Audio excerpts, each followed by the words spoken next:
삼성 갤럭시 S23V 이거 보세요. 이렇게 출시했습니다.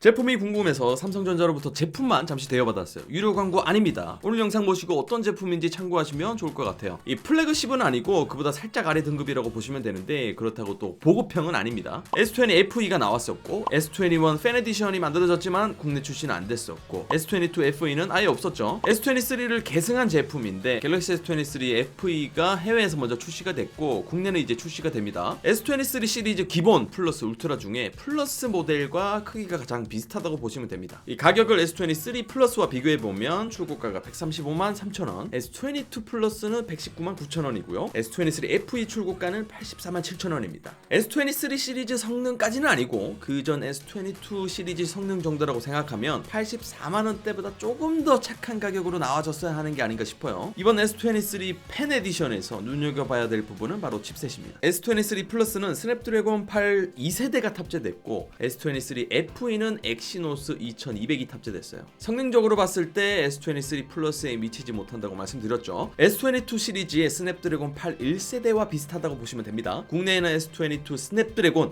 엑시노스 2200은 유럽, 중동 등에 공급됐었죠. S22 시리즈 엑시노스 2200이 발열이 있었고 스냅드래곤 8 1세대보다 수율이 좋지 못했다는 의견이 있었는데 그때의 그 엑시노스 2200 칩셋과 같은 거 아니냐 생각했거든요. 근데 4나노 공정 수율이 향상됐고 베이퍼 챔버가 더 커져서 안정화가 이루어졌고 전성비가 좋아졌다고 해요. 성능적인 향상이 있었다고는 하는데 같이 살펴보시죠. 성능 점수부터 봅시다. 빅벤치 6 기준으로 점수를 보면 싱글 1607점, 멀티 4055점입니다. 싱글 점수를 쭉 보면 S23 시리즈가 1800점대인데 그것보다 조금 부족하고 스냅드래곤 8 1세대가 들어간 S22 플러스는 1489점, S22는 1398점 확실히 더 높네요. 멀티코어 점수는 4000점 초반인데 S23 시리즈가 5000점대를 보여줬고 Z 폴드 4가 4100점대, Z 플립 4가 3888점을 보여줍니다. 스냅드래곤 8 1세대가 들어간 S22 플러스는 3496점, S22는 3396점으로 멀티코어 점수가 더 높아지긴 했네요. GPU 점수인 와일드라이프 익스트림 테스트를 보면 2390점대인데 다른 갤럭시 폰들을 보면 스냅드래곤 8 2세대가 사용된 S23 시리즈는 3700점대 점수를 보여주고 스냅드래곤 8 1세대가 사용된 S22 플러스가 2400점, S22 울트라가 2200점대죠. 엑시노스 2200이 사용된 점수를 보면 S22 울트라가 1960점,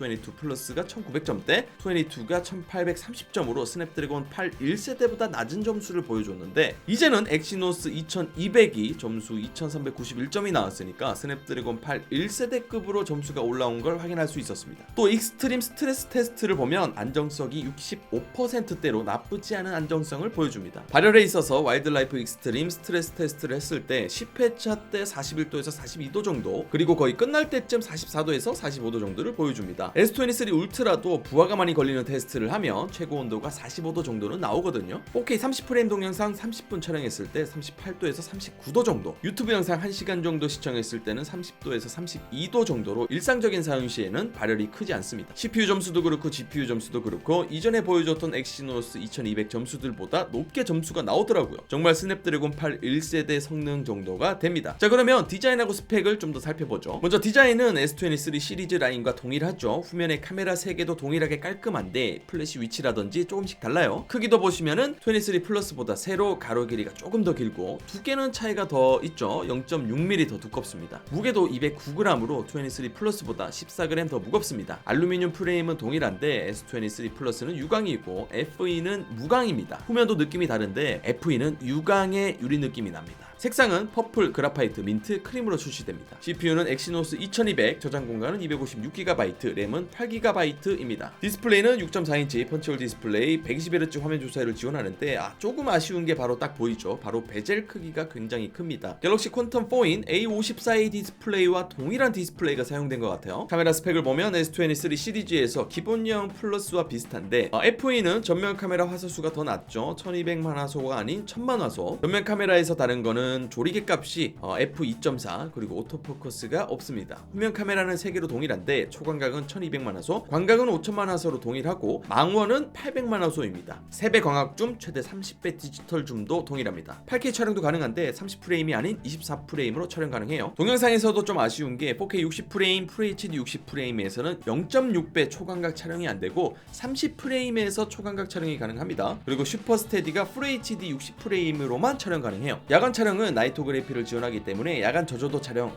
굉장히 만족스럽게 결과물이 나왔습니다.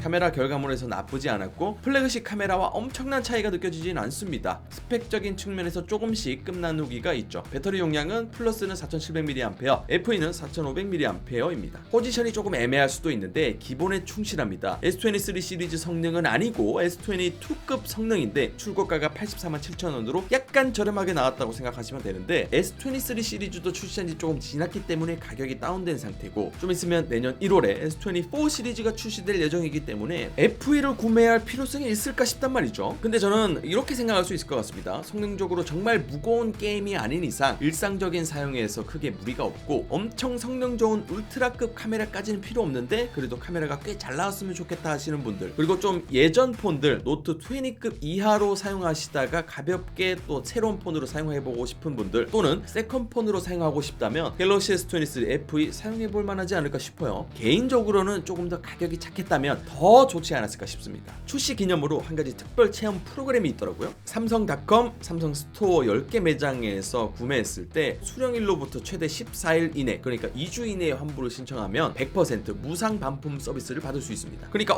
FE 괜찮을까? 사용해보고 싶으신 분들이라면 자유롭게 사용해보고 무상 반품이 되니까 괜찮은 체험 프로그램이 아닌가 싶습니다.